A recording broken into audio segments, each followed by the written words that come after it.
أصدقائي السلام عليكم، نتمنى تكونوا بخير وعلى خير، الأمور ديالكم طيبة في أفضل الأحوال. أولا قبل ما نبدا الدرس ديالنا ديال اليوم كنشكر جميع الأصدقاء على التفاعل ديالهم الإيجابي وعلى مشاركة القناة بين الأصدقاء، وهذا ما كيزيدنا إلا إن شاء الله أننا نخدموا ونزيدوا نستمروا بحول الله. أيضا كنشكر جميع الأصدقاء من الجزائر الشقيقة، لأن كاين أصدقاء صراحة متتبعين معايا في القناة. ملي كنشوف الإحصائيات هذا كيزيد يعني يشجعني أننا نخدموا إن شاء الله، وكنقول لهم مرحبا بكم وحنا خوت، والهدف ديالنا هو المعلومات توصل بشكل مبسط جدا. الحصه ديال اليوم اصدقائي غادي نديرو التحليل ديال واحد ستوري اللي هي ريب فان وينكل. كنقول الاصدقاء اللي باقي ما وصلتش عفوا للستوريز ديالهم راني غادي، راه والله العظيم دابا كندير هاد الستوري هادي وشكون الله كاين النزله كيف ما كتعرفوا الاجواء شويه بارده، لهذا غير صبروا معايا راني غادي. المهم كنتقاتل باش نوصل لك الشيء يعني ان شاء الله اللي طلبته مني. كيف ما كنقول دائما الهدف من هاد الدروس هو اننا نوصل المعلومه بشكل مبسط، لان المعلومه موجوده في الانترنت، خصنا غير نوصلوها بدون تعقيد، لان صراحه كاين ناس كيعقدوا المعلومه وهي المعلومه بسيطه خصها توصل. اذا اليوم ان شاء الله اي صديق او صديقه عنده يعني هاد الستوري كنصحوا انه يتبع يعني معايا، واي صديق او صديقه كيبغي اللغه الانجليزيه بصفه عامه وربما يقرا ستوري ويبغي التحليل ديالها، احنا غادي نشوفوها يعني يستافد معنا. ونتمنى اي صديق او صديقه يعني عنده هاد القصه وعند الاصدقاء ديالو يشارك، ما فيها باس. اذا ان شاء الله غادي كيف ما قلنا غنديروا التحليل ديال هاد الستوري اللي هي ريفان وينكل written by واشنطن ايفرين. اولا غنديروا واحد الاوفر فيو للقصه ديالنا. ملي تنقول اوفر فيو نظره عامه، هاد الامور هذه الله يجزيكم بخير خصكم تعقلوا عليها لان غتفيدك نهار ليكزام.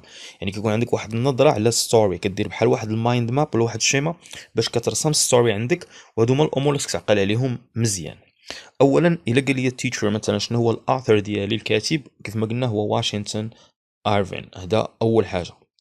ثاني حاجه تايب ديال الستوري ديالنا اصدقائي هي شورت ستوري ماشي نافل. اوكي هذه ماشي نافل، شورت ستوري.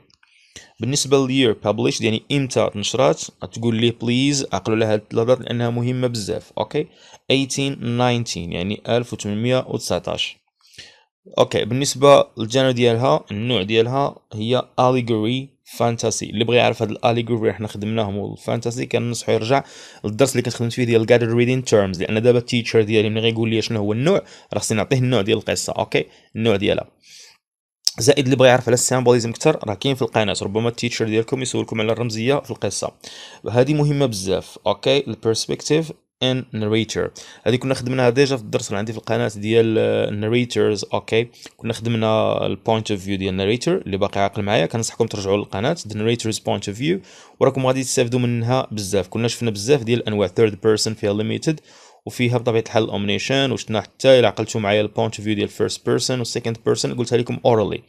اذا بالنسبه لهاد وجهه النظر غادي نشوفوا ان ريب فان وينكل is told from a third person omniscient point of view. اللي ما كيعرف شنو هي third person omniscient انا نقولها لكم دابا باش تفهموا شنو كنقصدوا بها. كنقصدوا بها ان the thoughts يعني الافكار of several ولا نقدروا نقولوا all characters، يعني ان reader is privy to the thoughts of several ولا نقدروا نقولوا all characters، يعني القارئ كيقدر يدخل الدماغ ديال جميع الشخصيات اللي كاينه في القصه. لهذا الاثر هنا relates the events of the story from the perspective of several characters، يعني بزاف ديال characters. هذا هو اللي كنقولوا ليه omniscient. وباش تفهموا omniscient مزيان كنقصدوا بها all knowing، يعني ديك omni كتعني all وديك شنت كتعني knowing. omniscient omniscient ما كيهمناش الامريكان بريتش اكسنت.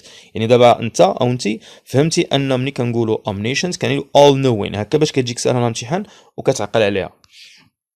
الزمن اللي تستخدم اصدقائي كيف ما كتشوفوا هو الباست سيمبل، لان كنهضروا على واحد الاحداث اللي هي finished يعني happened done in the past، يعني ما بقيناش غندويو عليها. لهذا we use the past simple when we talk about actions that happened finished done in the past، يعني كنبقاوش ندويو عليها. اوكي بالنسبه للتايتل هذه مهمه بزاف. التحليل ديالي انا للقصه غادي نقدر نحلل يعني التايتل. ملي كنقول التايتل العنوان ديال القصه، ملي كنشوفوا اول وهله يعني ما يثير انتباهي قبل شراء اي كتاب او قصه هو عنوانها، العنوان ديالها. اذا انت ملي غادي تقرا التايتل ديال فور اكزامبل ريفر وينكل refers to what refers to the name of the main character، يعني هو اصلا هذا العنوان يشير الى اسم الشخصيه الرئيسيه. نحاول نشرح بعض المرات باللغه العربيه نظرا للاصدقاء ربما في الدول الاخرى الجزائر ولا مثلا تونس اللي تبعوا معايا ربما ما يفهموش الدارجه ديالي، غنحاول نشرح باللغه العربيه. يعني يشير الى اسم الشخصيه الرئيسيه، وهذه الشخصيه الرئيسيه غادي نوصفوها، سوف نصفها. اذا غنقولوا عليها انها a pleasant if rather lazy هاد الشخصيه هذه هي شخصيه ديال واحد الرجل لطيف وان كان كسولا الى حد ما. داكشي علاش وضعناها في الجمله بديك الطريقه if rather lazy يعني كسول الى حد ما. هنا in years since the story's publication Rip Van Winkle has come to signify an individual oblivious of his surroundings.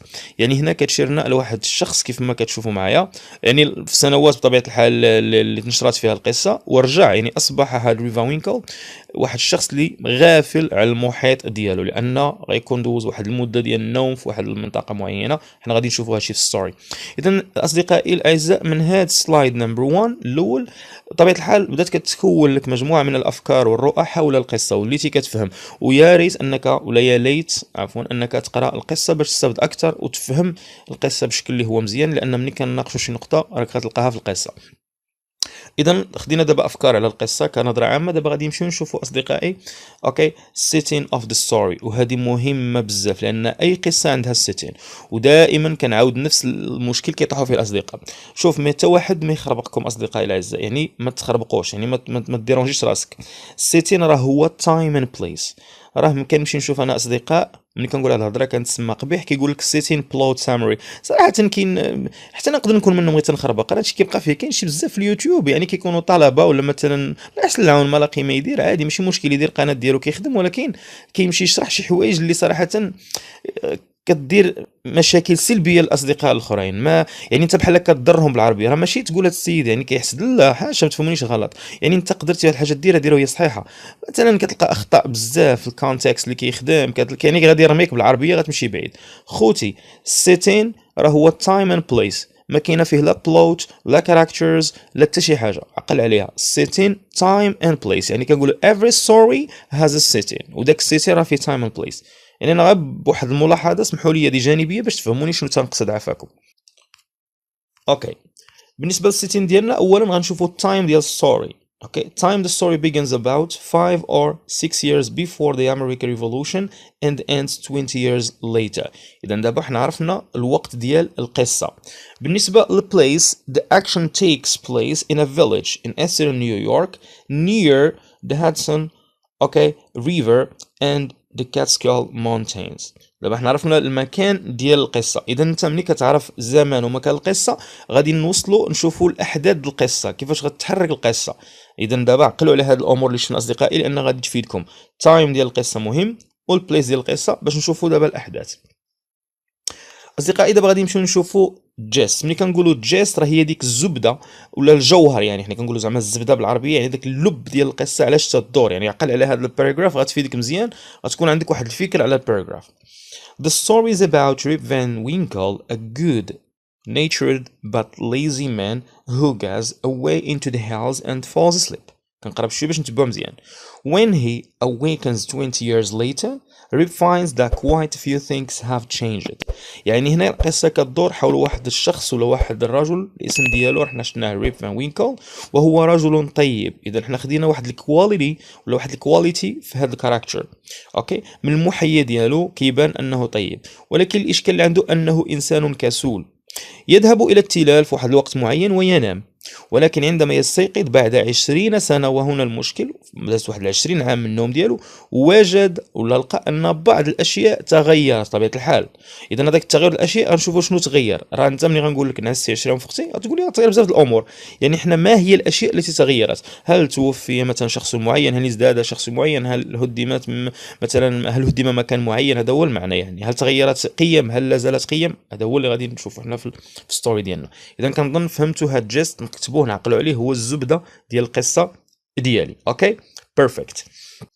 اذا اصدقائي دابا غنشوفوا البلوت سامري. بلوت كيف ما كتشوفوا هو يعني كنقصدوا به التراتبيه ديال الاحداث، اوكي الايفنت في القصه، لان اي قصه بطبيعه الحال غيكون عندها بلوت، ما يمكنلكش تناقص القصه عفوا بلا بلوت. الا ترجمتي غتقول قطعه ولا لا، او لا مؤامره ولا داكشي، لا اللي هي الحبكه في الروايه. الحبكه يعني the main events of a play novel etc. the main event يعني هو السامري ديالنا. اوكي جود.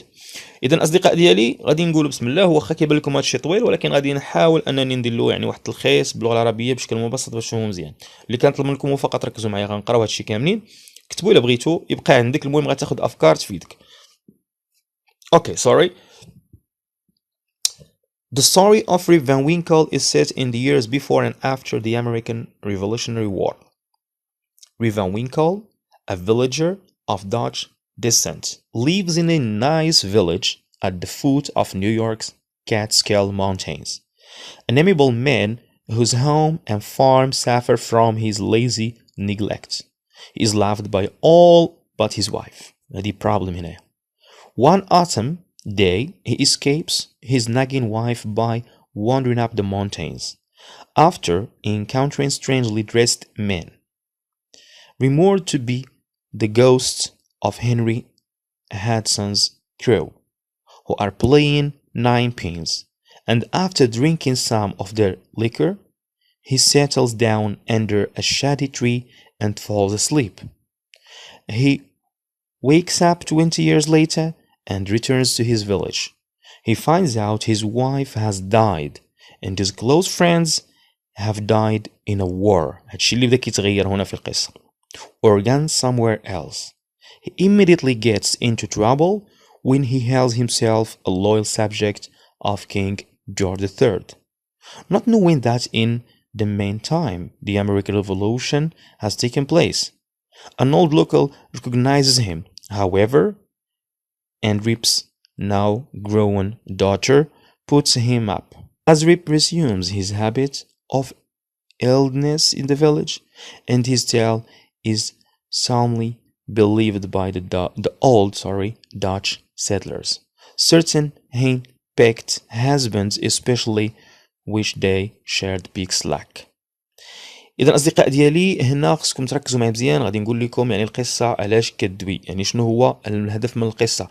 تدور احداث القصه اصدقائي الاعزاء في واحد الجبل من جبال نقدروا نقولوا كاتسكول، فوالا كاتسكول، في نيويورك اثناء فتره الاستعمار، حيث خرج ريب وهو فلاح فاشل معروف عليه الفشل للصيد في احد الايام هربا من ماذا؟ من إلحاح زوجته الدائم، دائما هي الزوجة ملحة، nagging wife.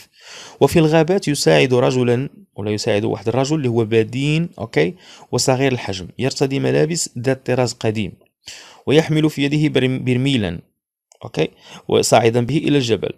وبالقرب من القمة يلتقيان بمجموعة من الرجال، هذوما اللي قلنا مان، ترتدي ملابس تشبه تلك التي يرتديها الرفيق ديالو ريب. إذا هنا بعد أن يستيقظ ريب، نلخص باش نفهمو مزيان، يعود إلى قريته ليكتشف أن 20 عاما أو سنة قد مضت من نومه في الجبل، وفي تلك الأثناء تكون زوجته قد ماتت. هذا ما تغير. وكبر الأطفال ديالو، يعني كبر الأطفال ديالو، كبروا عفوا، من الكبار يعني. وفاز المستعمرون بالثورة الأمريكية. وفي بداية الأمر يسخر الناس، يعني من يسمعوا القصة بدأوا يسخرون من قصة ريب، إلا أن أكبر أهل القرية سنا يؤكدها، دعمها، قال لهم لا، هادشي صحيح وحقيقي، حيث يكشف أن الرجال الذين يعني لقيهم ريب على قمة الجبل كانوا هم أشباح، بالنسبة له أشباح المكتشف الإنجليزي هنري هادسون ورفاقه، يعني الرفاق ديالو في ذلك الوقت، يعني هم الأشباح ديالهم يعني. ومن ثم أصبح ريب بهذه القصة شهيرا بمغامراته. في هذه القصة أصدقائي أعطيت يعني بعض الأوصاف، كيف ما نقولوا، القصة بواحد النوع من السحر الخاص، يعني الجمالية القصة، لهذا كنصحوا الأصدقاء أنهم يقراوا القصة. إذا من بعد ما فهمنا السامري غادي نمشيو نشوفوا الثيمز. يعني الثيمات، ملي كنقولوا الثيمز يعني أي قصة بطبيعة الحال ما يمكنلكش تقرا، لا يمكن يعني قراءة قصة معينة، ممكن نقولوا الثيمات، ممكن تقول اللي بغيتي، المهم القصة ديالنا ضروري ما يكون عندنا فيها ثيمز، أو مثلا الموضوعات أو السمات. إذا المغزى من القصة، أولا عندنا أصدقائي كيف ما كتشوفوا there are several themes، ركزوا معنا مزيان، that present themselves in Rip Van Winkle. However, the main themes that are found in this narrative story are imagination and progress. إذا هنا أصدقاء ديالي غادي نناقشوا هذه الفكرة، نهضروا على هذه النقطة. كاين العديد من الموضوعات اللي كتقدم نفسها ولا كطرحها هذه القصة هذه. إذا الموضوعات الرئيسية الموجودة في هذه القصة هي السرد والخيال. بطبيعة الحال هذه مهمة بزاف، السرد والخيال، واحد النوع ديال نقدر نقولوا مثلا من السرد المتقدم أو الخيال المتقدم. Imagination and childlike wonder are everywhere in this story and they become a centralized idea that Rip is the embodiment of. The story brings to life the legend of Henry Hudson and his crew and turns it into something contemporaneous by relating it to the people and events of his own time. هاد التيمة مهمة بزاف. يعني هنا أصدقاء ديالي كنهضروا على أن العجائب ديال الطفولة اللي كانت في ذاك الوقت موجودة في كل مكان. هاد القصة ولا أصبحت واحد الفكرة مركزية أن ريب كيجسد لنا هاد القصة هذه، والقصة تعيد حياة الأسطورة اللي هو هنري هيدسون والطاقم ديالو، لأنه هما اللي قلنا كانوا رجعوا أشباح يعني في التلخيص ديالنا، إلى واحد النوع من شيء معاصر من خلال الربط ديالها بالناس والأحداث في عصره. إذن هذه التيمة الأولى. التيمة الثانية the second theme، وهذا هو مهم بزاف، that can be clearly seen in progress when Rip had been in the village at the start of the tale. No one seemed to care that it was under Imperial British rule, but after he came down from the mountain and the revolution had taken place, everything had changed, so it would seem that he was trying to convey that with progress comes change. It was overwhelming for Rip at first, but he eventually became used to it and went back to his idle ways.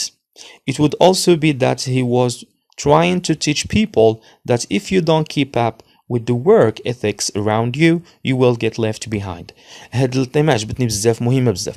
التيمة الثانية يمكننا نشوفوها بوضوح، يعني رؤيتها بوضوح في ذاك التقدم ملي كان ريب في القرية وبداية الحكاية بواحد الشكل اللي هو بسيط جدا.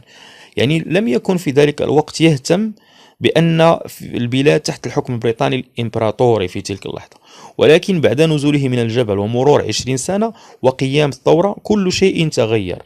يعني هنا بطبيعة الحال يبدو أن الهدف من الكاتب كان بغي يعني يريد نقل مجموعة من الأحداث والتغيير الذي وقع في القصة. بطبيعة الحال في البداية كان الأمر مربكا، ولكن بعد ذلك اعتاد عليها في النهاية. كنهضر على ريب، شنو وقع بعد الاعتياد؟ أنه عاد إلى طريق الخمول والكسل التي كان عليها في البداية. يمكن أيضا أنه من الهدف من القصة كان يحاول تعليم الناس أنك إذا لم تواكب مثلا أخلاقيات العمل الذي تقوم به مثلا مع من حولك فسوف تتخلف عن الركب، يعني سوف تتأخر، يعني الناس تتقدم وأنت تتأخر. إذن هاد التيمات بجوج مهمين بزاف، نتمنى نكون يعني وصلت لكم فكرة بشكل مبسط ومفيد. characters. بالنسبة للكاركترز ما بغيتش ناخذ يعني جميع الكاركترز ونناقشهم يعني بشكل مبسط كل واحد على حدة، غادي نضيعوا الوقت. لهذا the main characters in Van Winkle are هم Rip Van Winkle, Dan Van Winkle, Henry Hudson, Peter Van der Donk, Judith Gardiner and Dedrich Knickerbocker.